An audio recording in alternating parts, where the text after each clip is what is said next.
Assalamualaikum warahmatullahi wabarakatuh. Bismillahirrahmanirrahim. Alhamdulillah wassalatu wassalamu ala Rasulillah wa ala alihi wa sahbihi ajma'in. Rabbi syrah li sadri wa yassir li amri wa hlul 'uqdatan min lisani yafqahu qawli, amma ba'du. Para hadirin dan hadirat, penonton yang dirahmati Allah, syukur pada Allah Subhanahu wa taala kerana kita pada pagi ni kita diberi peluang oleh Allah Subhanahu wa taala sekali lagi untuk bersama-sama dalam siri kuliah kita bersama dengan Quran Daily Malaysia, PQDM, Pertubuhan Quran Daily Malaysia. Alhamdulillah semua sahabat-sahabat PQDM, semoga Allah Subhanahu wa taala memberkati anda semua dan semoga Allah Subhanahu wa taala istiqamahkan kita dalam grup-grup kita dan Allah taala tetap beri kepada kita kekuatan untuk mentadabbur Al-Quran dan mengambil manfaat daripada kumpulan-kumpulan kita, insya-Allah. Jadi pada hari ini kita akan sambung perbincangan kita. Sebelum tu jangan lupa kita berselawat ke atas Nabi junjungan kita Nabi Muhammad sallallahu alaihi wasallam, juga atas ahli keluarga baginda, para sahabatnya dan para pengikutnya yang setia sehinggalah ke hari kiamat. Alhamdulillah. Sahabat-sahabat sekalian, kita bertemu dalam siri sunnah-sunnah dalam sehari-hari yang diajarkan dan diamalkan oleh baginda Nabi sallallahu alaihi wasallam. Justru kita ni tidak lain dan tidak bukan bila kita baca adalah untuk mengikat diri kita. Biar kita ni senantiasa ada je hubungan kita dengan Nabi sallallahu alaihi wasallam. Dan yang menghubungkan kita dengan Nabi, yang pertama adalah iman. Iman kita menghubungkan kita dengan Nabi sallallahu alaihi wasallam.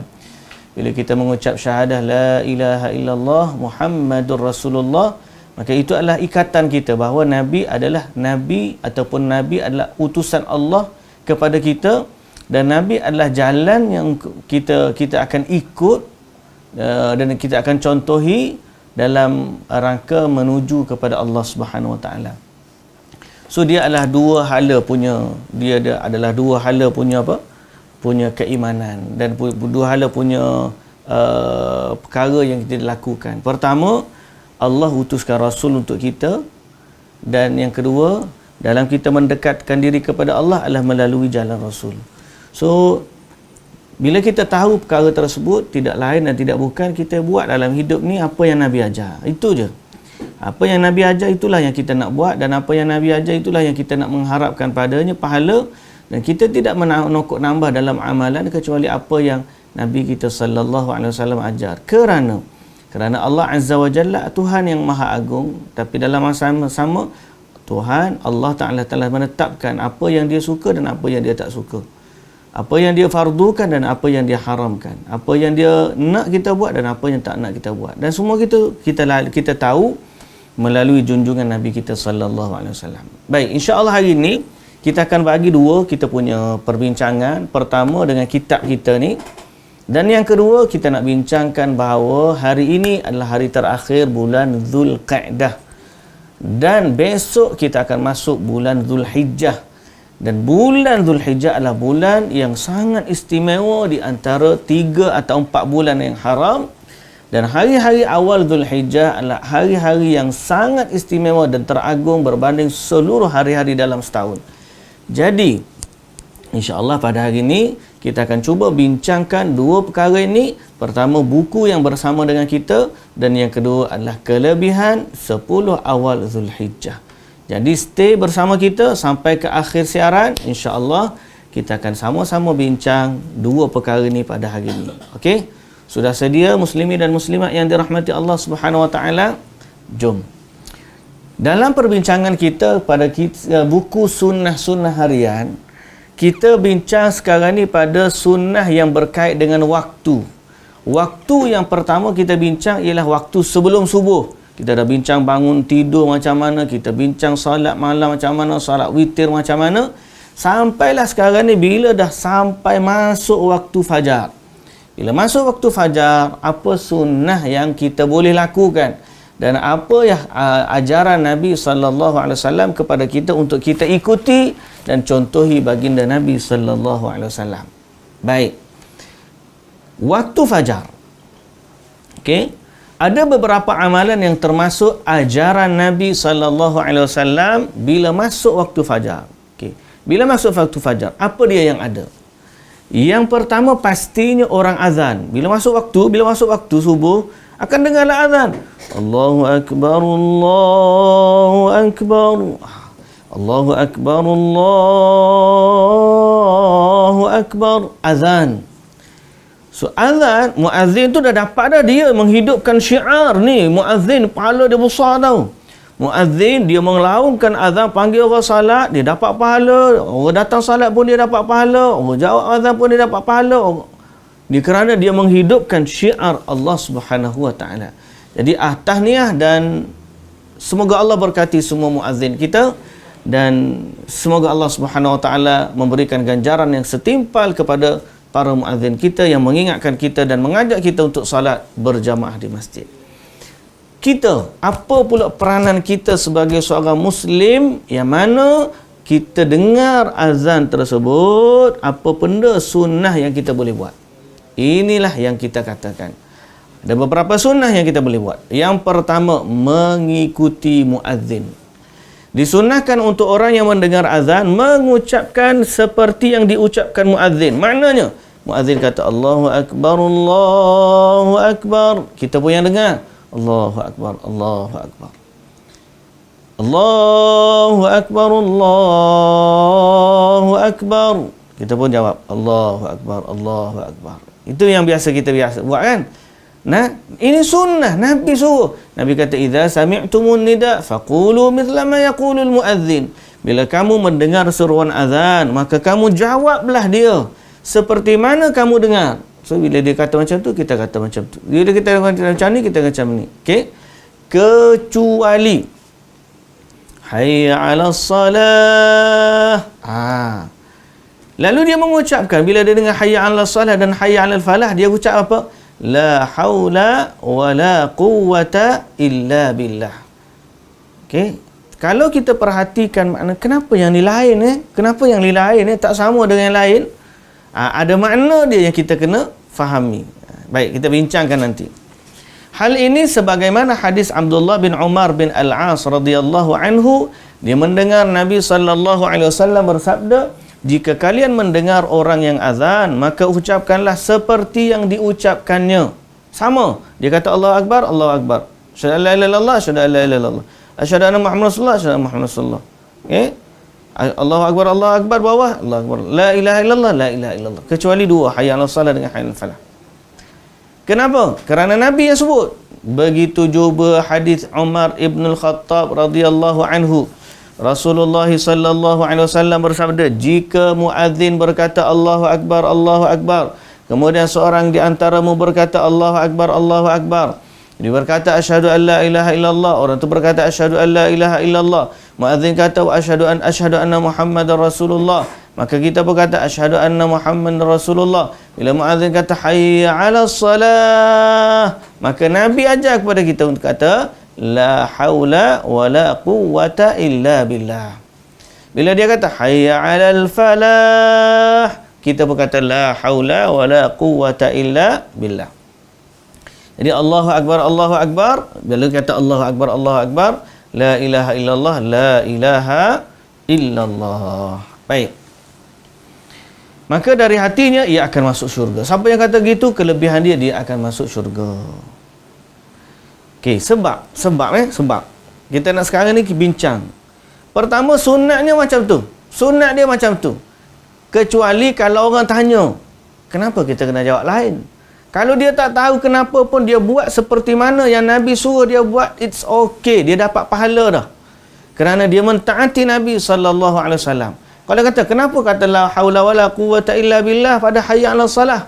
Kenapa bila dengar hayya 'alal falah kita kata la haula wala quwwata illa billah, sedangkan yang lain kita ikut seperti muazzin? Dia jawab, aku tak tahu. Sebab yang tahu Nabi suruh buat macam tu. That's okay. Dia dah dapat pahala kerana dia mentaati perintah Nabi sallallahu alaihi wasallam.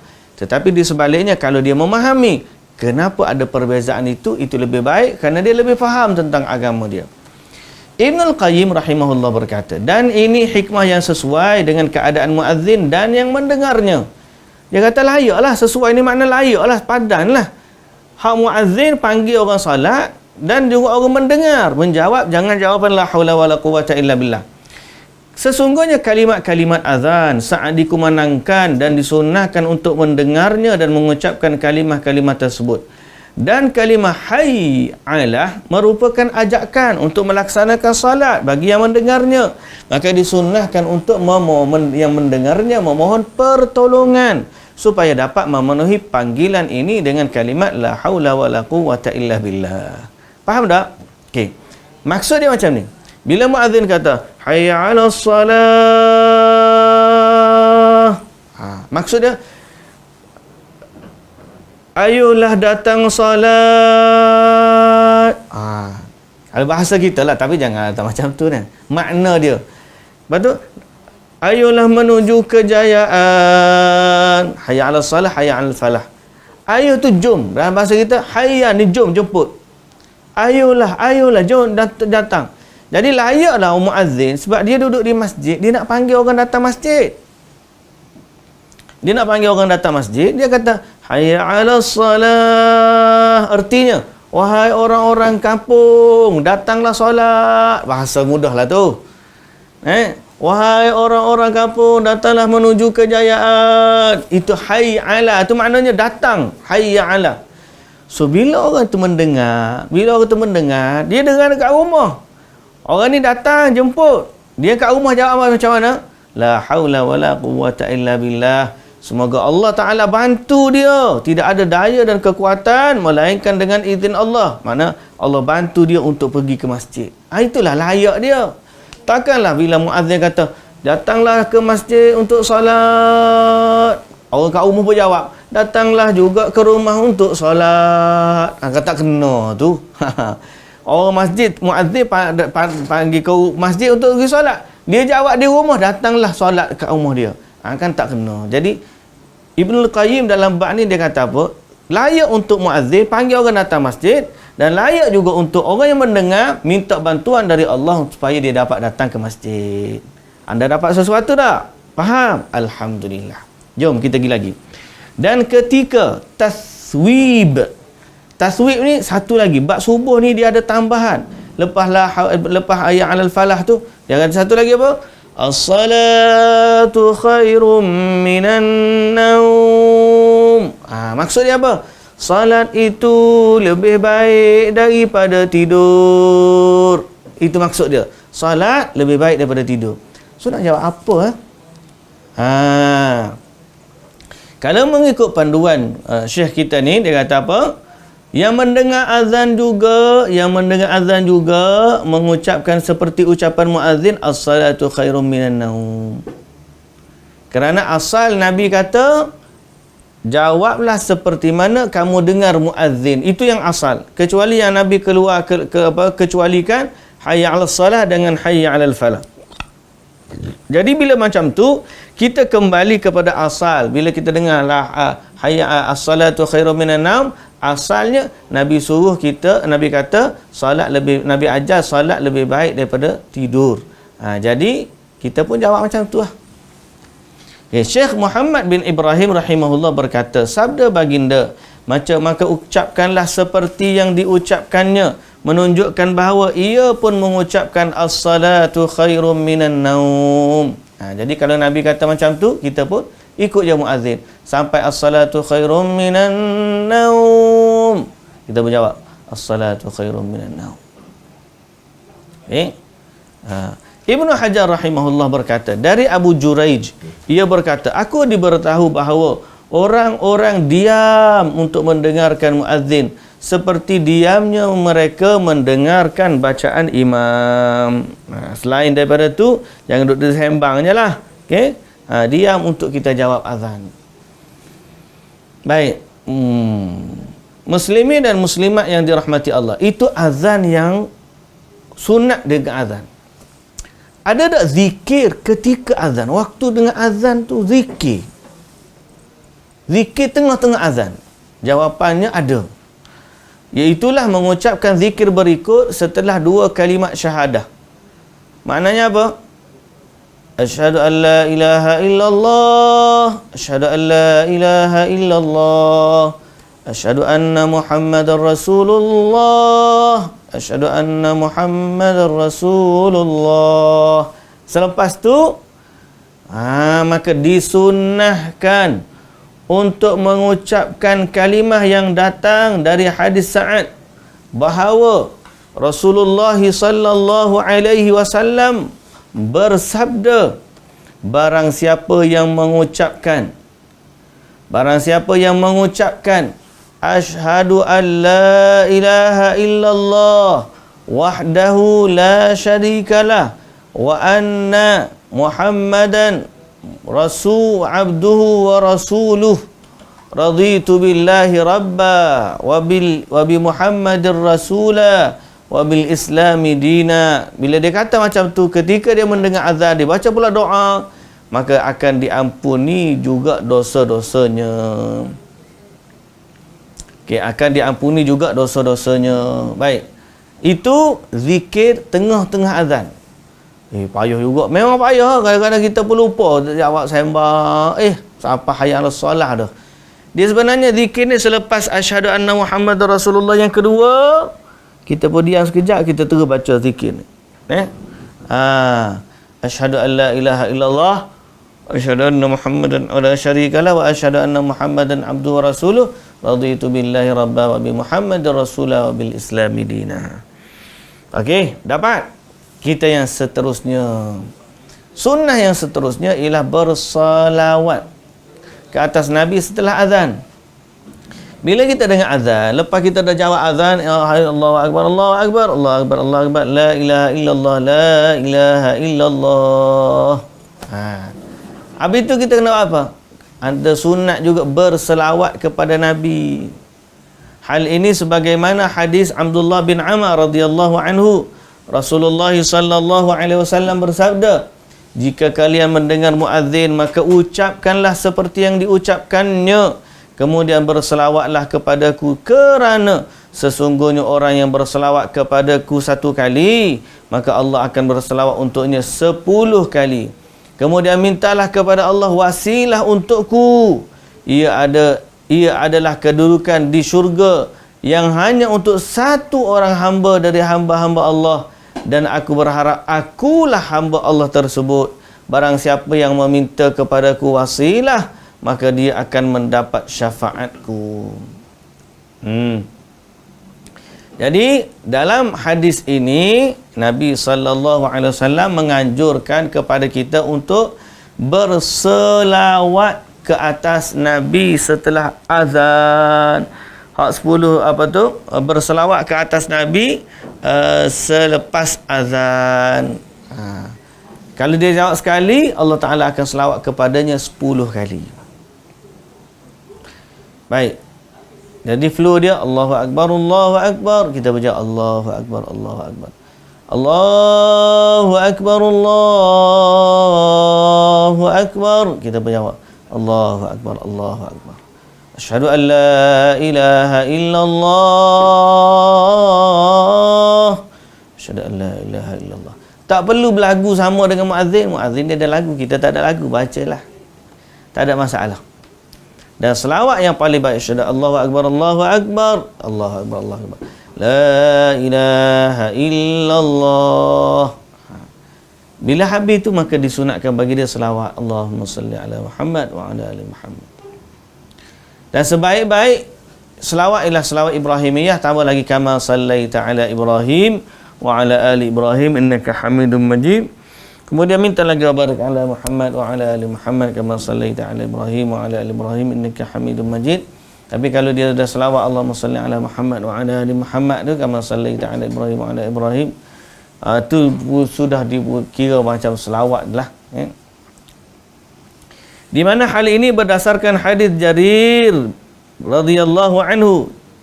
Jarir radhiyallahu anhu bahwasanya Nabi sallallahu alaihi wasallam bersabda, bahawasanya Nabi sallallahu alaihi wasallam bersabda pula, lepas selawat ada pula.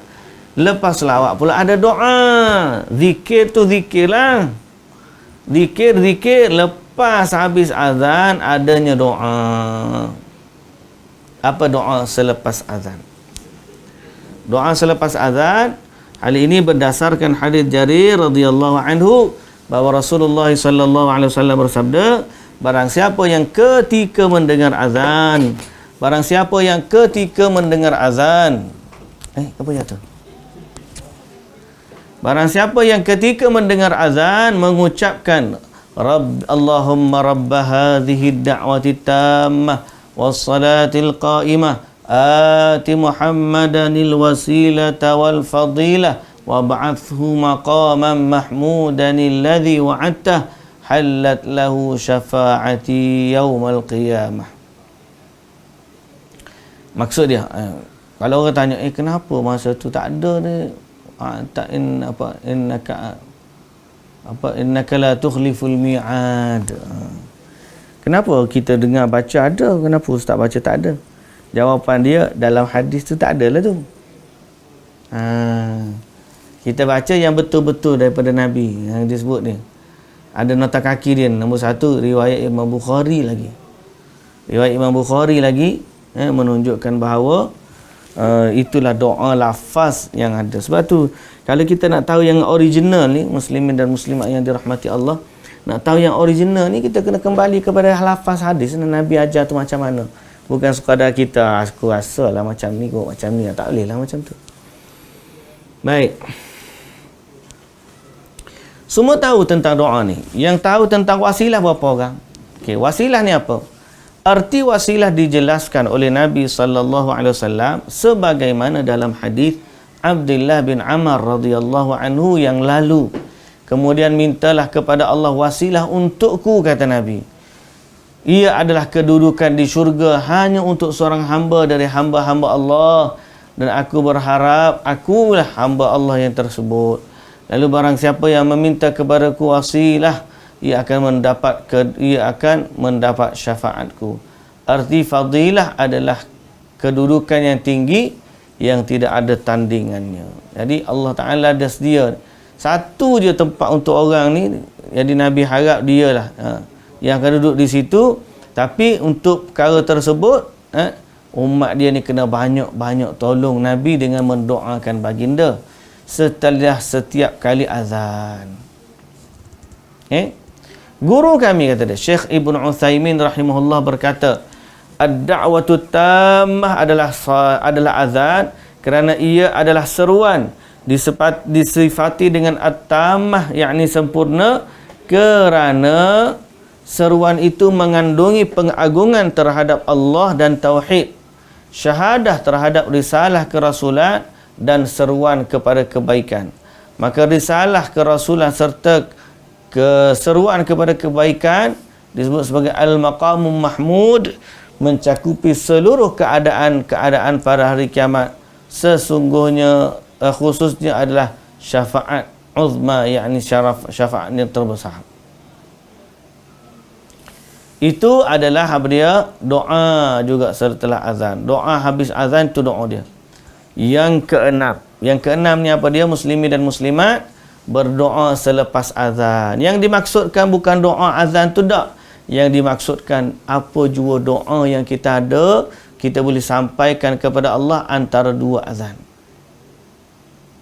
Antara dua azan. Okey, azan itu maknanya apa? Azan yang kedua tu iqamat. Lepas azan, tunggu qamat tu, kita boleh doa. Nampak tak?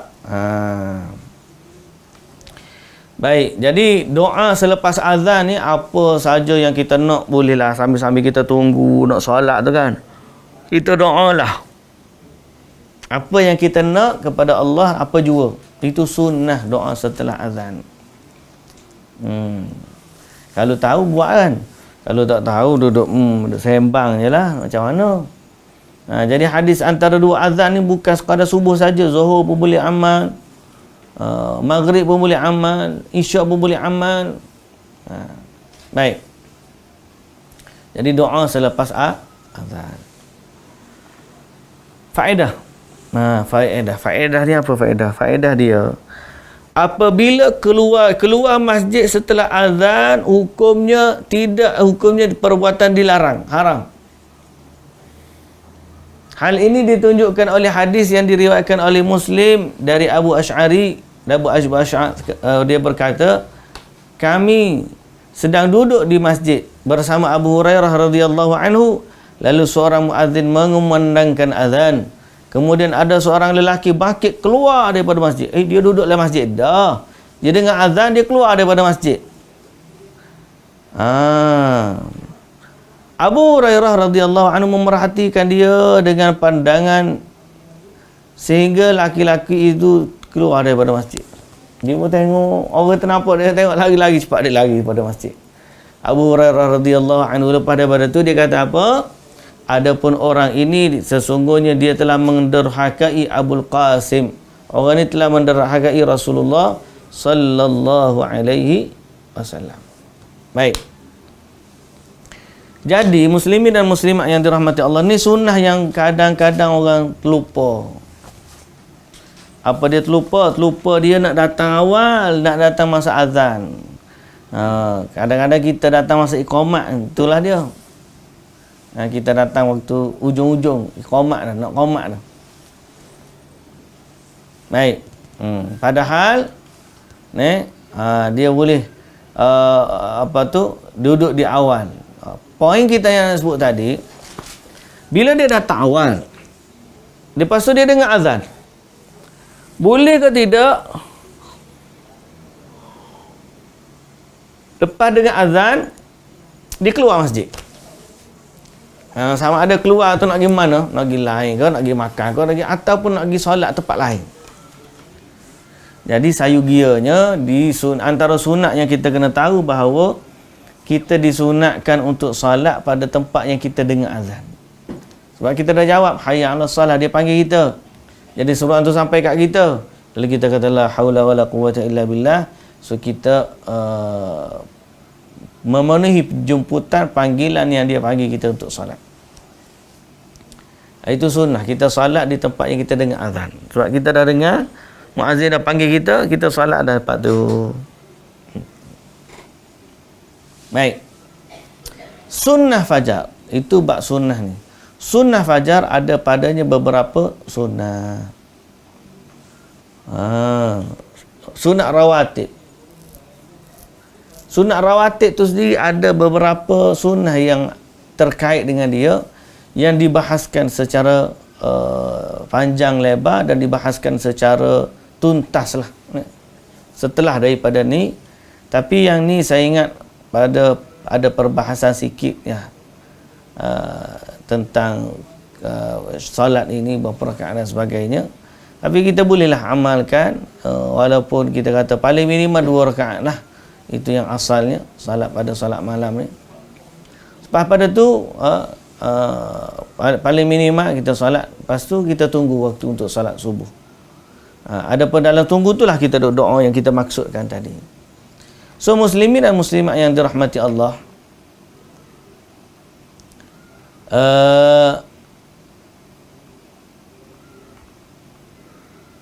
pendapat berapa rakaat qabliyah subuh ni, rawatib ni, saya ingat kita kena bincang pada pertemuan yang akan datang lah. Sebabnya sebab agak panjang lah perbahasan qabliyah subuh ni. Kita save dulu.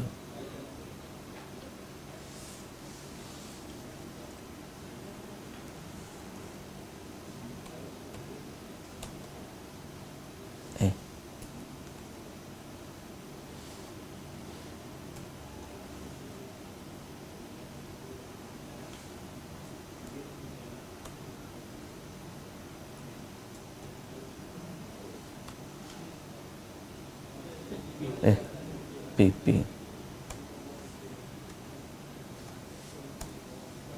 ini bulan 19.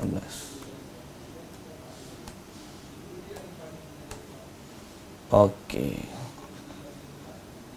kita berhenti situ untuk buku ni. Sebabnya hari ni muslimin dan muslimat yang dirahmati Allah, saudara-saudara seagama dengan saya yang saya kasihi, hari ni kita nak bincang dan kita nak ingatkan diri kita dan semua sahabat-sahabat kita. Saya ni ke stage pertama. Pagi tadi kita dah sebut dalam kuliah subuh. Sekarang ni kita sebut pula dalam kuliah duha. Petang ni kita pula sebut dalam kuliah maghrib lagi. Kuliah maghrib, kuliah lagi kita sebut, kita sebar lagi WhatsApp. Kalau boleh, ini bahagian saya. Bahagian tuan-tuan yang dengar juga. Tuan-tuan ada grup WhatsApp, ada grup Telegram, ada channel YouTube sendiri, ada channel TikTok, ada Facebook sendiri. Tuan-tuan, jadilah orang yang mengagungkan Allah pada hari-hari Allah suka dia diagungkan. Tuan-tuan yang dirahmati Allah, hari ni secara live kita ni, hari ni pada tanggal 19 hari bulan 6 2023 di Malaysia bersamaan dengan 30 Zulkaidah.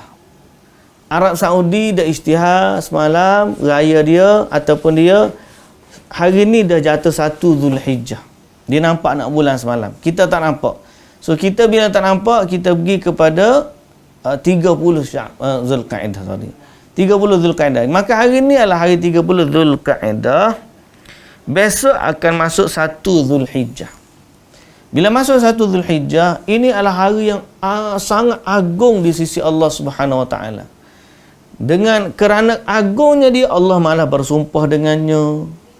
Allah suka amalan-amalan pahala, amalan kebajikan dilakukan padanya, dan pastinya Allah akan gandakan dengan kelebihan-kelebihan yang banyak bagi orang yang beramal dengannya atau beramal padanya. Pasti Allah bagi. Pasal Allah sangat agung. Pahala dia sangat banyak. Jadi kalau orang tu tidak ambil peduli tentang kejadian yang sedang dia hadapi ni, sangat-sangat rugi. Okay. Malah Allah bersumpah dengannya. Dan Allah menggandakan pahala apabila dilakukan amal soleh pada hari-hari tersebut. Dan amalan soleh pada hari-hari 10 awal Zulhijjah ni sangat dicintai oleh Allah Subhanahu Wa Taala. Justru muslimin dan muslimat yang dirahmati Allah, jangan rasa mudah dan jangan mensia-siakan peluang yang indah. Kerana sesungguhnya hari yang mendatang ini adalah hari yang sangat istimewa di sisi Allah Subhanahu Wa Taala. So kita kena buat. Apa yang kita kena buat? Secara umumnya semua buatlah apa saja yang Allah suka. InsyaAllah Allah Ta'ala akan gandakan pahala, kerana hari-hari ini adalah hari-hari yang besar. Tapi kalau tak ada amalan sikit pun, maka amalan dia yang sedikit nak ganda jadi sikit jugalah. So kita kena memperbanyakkan amalan dan serta menggandakan pahala-pahala kita sebanyak mungkin, sesuai dengan apa yang Allah Ta'ala janjikan melalui Nabi kita Muhammad sallallahu alaihi wasallam. Jadi nak buat apa? Yang pertama yang sering saya ulang, buat haji lah. Of course lah buat haji. Jadi siapa yang ada kemampuan untuk buat haji, dapat visa, dapat tiket, boleh pergi haji, dapat hotel kat sana, pergilah buat umrah atau buat umrah dulu, kemudian buat haji nanti. Kerana sesungguhnya hari-hari berikut adalah hari-hari yang sangat besar fadilat Ramadan, melakukan haji padanya. Dan di situ pula bila pergi haji ni, dia ada pula kelebihan tiga kelebihan. Kelebihan pertama, kelebihan masa, zaman 10 awal Zulhijjah. Kelebihan yang kedua, kelebihan tempat, gandaan 100,000 kali ganda. Dan kelebihan ketiga, dia ada ibadat-ibadat khusus yang tak ada di tempat lain kecuali di Mekah. So dia boleh buat banyak kesempurnaan bagi orang berada di Mekah. Jangan lepaskan peluang ni. Kita bagi tahu kepada kawan-kawan kita yang pergi haji, saudara-saudara mara kita pergi haji, jangan sia-siakan kamu duduk tempat yang elok ni, jangan. Sebab ada orang kadang-kadang dia tak sedar dia sedang berada dalam kenikmatan dan dia mensia-siakan peluang yang sangat besar itu. Bagi tahu. Nombor satu buat haji buat haji. Bagi yang mampu, nombor satu buat haji. Nombor dua ialah dia berpuasa. Puasa ni boleh 9 hari. Of course lah hari ke-10 kita tak boleh puasa sebab hari tu hari haram untuk kita puasa. Kita boleh puasa 9 hari berturut-turut, ataupun kita boleh tidak puasa, dan kita jangan biarkan kelebihan puasa yang paling agung ialah puasa Arafah itu pada 9 Zulhijjah. Pada puasa 9 Zulhijjah. Yang tu paling utama sekali. Paling utama. Jangan sia-siakan yang tu. Kalau tak nak puasa besok, tak nak puasa lusa, tak nak puasa, tak apa. Tapi pada 9 hari bulan Zulhijjah, jangan sia-siakan peluang untuk kita berpuasa pada hari tersebut. Okey. Hari lain pun boleh puasa juga. Hari lain boleh berpuasa. Yang seterusnya, memperbanyakkan takbir. Banyakkan takbir. Muslimin dan muslimat yang dirahmati Allah, takbir yang macam mana? Takbir ni dia ada dua. Bermula 1 hari bulan, kita boleh takbir bila-bila masa, di mana saja. Allahu Akbar, Allahu Akbar. Allahu Akbar, Allahu Akbar. La ilaha illallah, Allahu Akbar. Allahu Akbar walillahil hamd. Mana-mana saja kita boleh buat. Sambil dengar kereta, sambil dengar radio. Saya ingat dalam hari 10 awal ni, jangan pasang radio lah. Pasang takbir.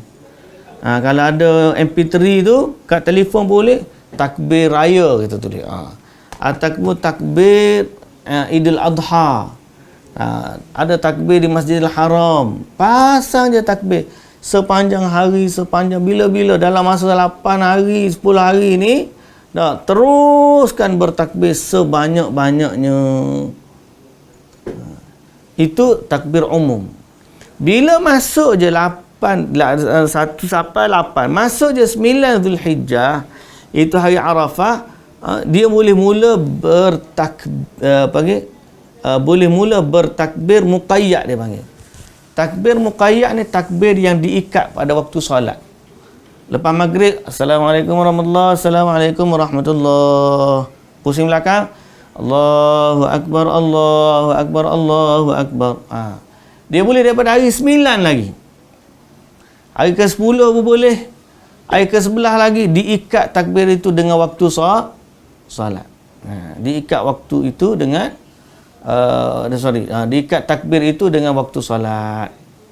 Yang ni kita boleh takbir banyak mana terpulanglah. Tapi setelah daripada 9 tu, takbir muqayyad dia panggil takbir yang mengikut solat. Tapi lepas daripada solat tu boleh lagi lah takbir. Jadi takbir yang mutlak tu sampai 13 hari bulan. Takbir takbir yang panjang mutlak tu. Muqayyad ni daripada 9 sampai 13. Tak payah syahdu-syahdu macam kita sebut orang ni. Terus je, Allahu Akbar, Allahu Akbar, la ilaha illallah, Allahu Akbar, Allahu Akbar walillahil hamd. Dan kalau boleh, pasang radio kita ada MP3 ke, cucuk tu je kita dengar sepanjang 10 hari, sambil-sambil mulut kita pun mengagungkan Allah Subhanahu wa taala. Baik, itu takbir.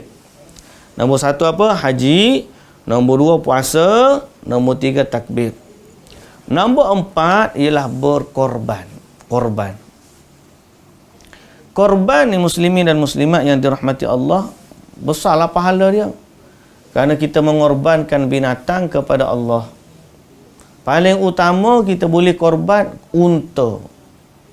Bagi seekor unta 1 nama, dia seorang je. Dahsyat.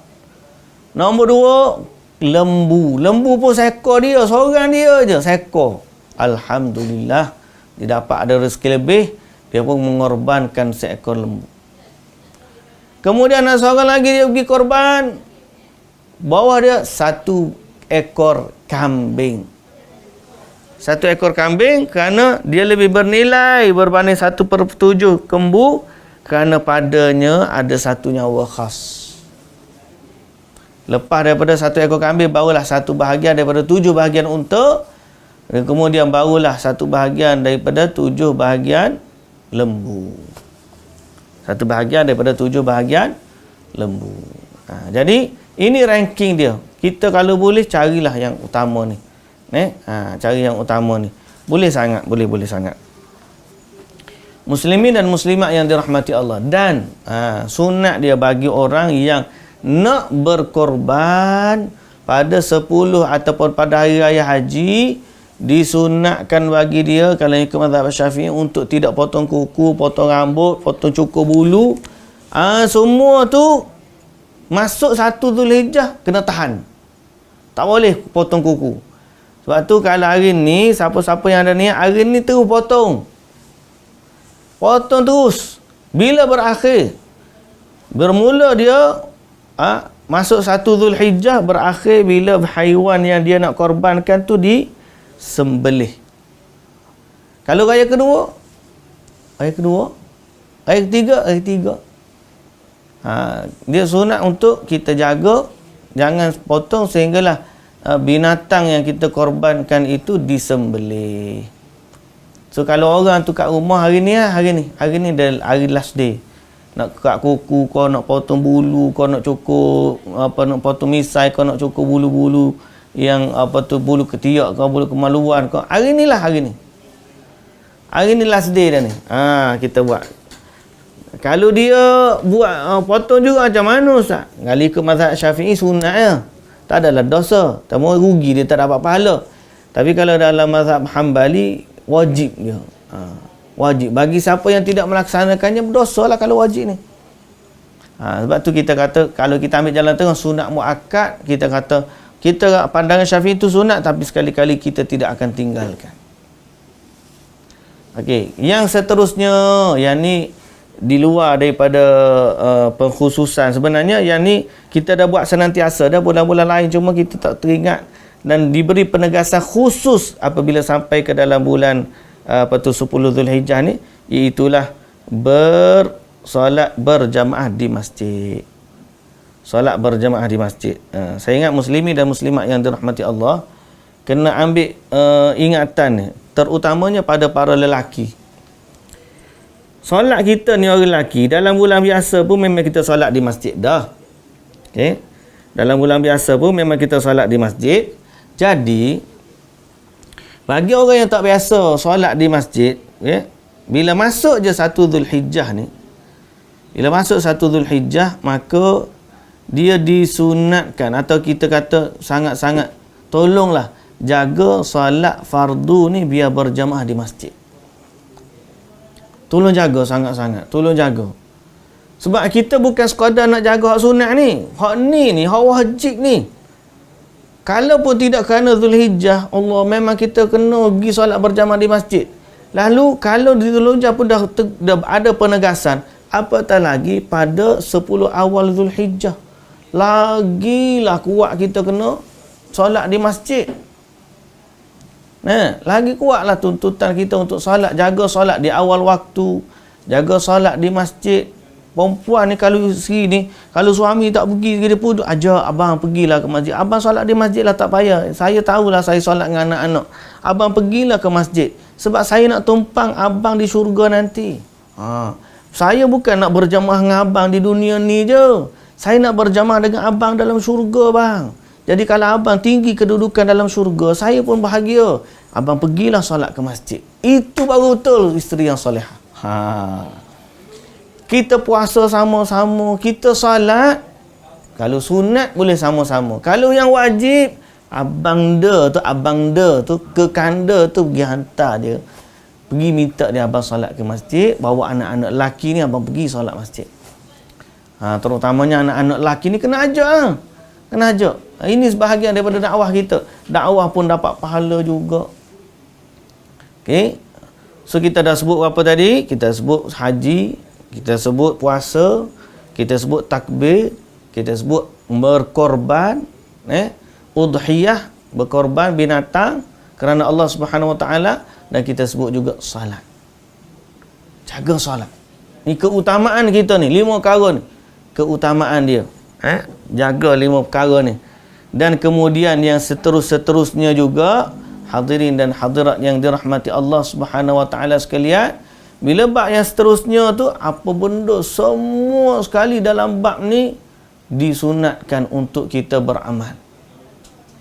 Zikir, baca Quran, sedekah pada Allah, betul anak yatim, ni macam-macam. Okey. Kemudian yang terakhir ialah agak-agak apa? Memperbanyakkan doa. Terutamanya pada hari Arafah. Doa di hari 9 Zulhijjah, kerana mengikut hadis Nabi, tidak ada hari yang paling ramai Allah Ta'ala bebaskan hamba-hambanya daripada neraka melainkan pada hari Arafah. Dan sebaik-baik doa yang Nabi baca dan juga Nabi-Nabi sebelum Nabi Muhammad baca, agak-agak apa dia? Iaitulah la ilaha illallah wahdahu la syarikalah lahul mulku wa lahul hamdu wa huwa ala kulli syai'in qadir. Itu adalah doa, sebaik-baik doa yang diamalkan dan diajarkan oleh baginda Nabi sallallahu alaihi wasallam. Jadi bila kita macam tu, kita doa apa juga, doa apa boleh. Setelah daripada yang ni kita baca selingan hak Nabi baca ni, la ilaha illallah wahdahu la syarikalah lahul mulku wa lahul hamdu wa huwa ala kulli syai'in qadir. Kita baca, kemudian kita minta hajat kita. Ya Allah, aku nak sembuh, ya Allah aku nak begini, ya Allah aku nak jodoh, ya Allah aku nak macam-macam lah. Habis tu selangi la ilaha illallah wahdahu la syarikalah lahul mulku wa lahul hamdu wa huwa ala kulli syai'in qadir. Kita tak tahu sebenarnya kita ni, kita kata je Allah, kenapalah Allah Ta'ala tak bagi aku macam tu, kenapa ya Allah Ta'ala tak bagi macam ni. Banyak kita ni kita tidak minta dengan Allah Subhanahu Wa Ta'ala. Jadi pada 10 awal Zulhijjah ni banyakkan berdoa, terutamanya pada hari Arafah. Baik, ada perkara berbangkit dalam bab doa dan juga puasa, iaitulah apabila kita dengan Mekah ni berbeza, kita nak ikut time siapa? Kita nak ikut orang panggil aktiviti tu berkait dengan apa? Sebagai contoh ni, sebagai contoh kita nak puasa Arafah. Kita nak puasa Arafah, hari Arafah Saudi, orang wukuf hari kita 8.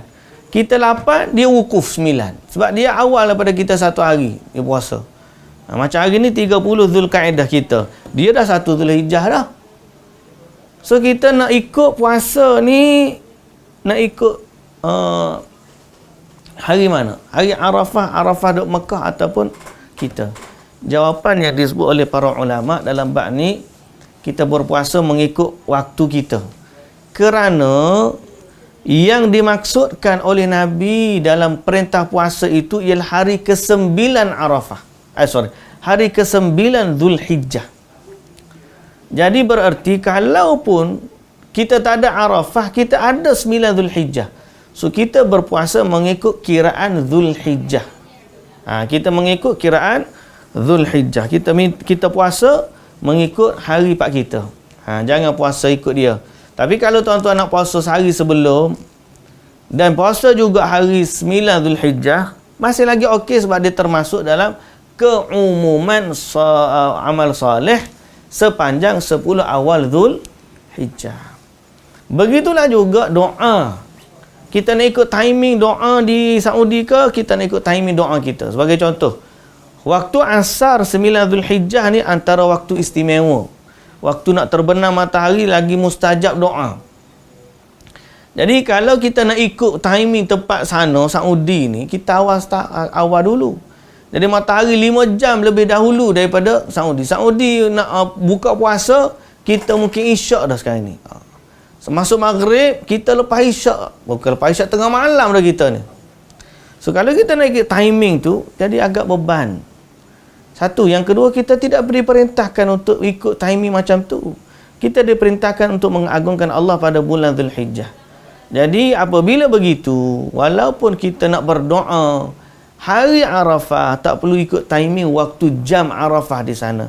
Masuk je 9 Zulhijjah, kita terus berdoa kepada Allah Subhanahu Wa Taala agar Allah Subhanahu Wa Taala memberikan kepada kita hajat-hajat kita dan Allah jaga agama kita.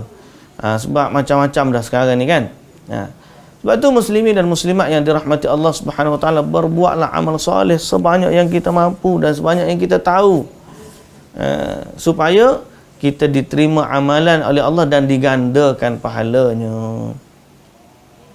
Baik, muslimin dan muslimat yang dirahmati Allah Subhanahu Wa Taala sekalian, jadi itulah yang dapat kita sampaikan pada pagi ini berkaitan dengan dua perkara.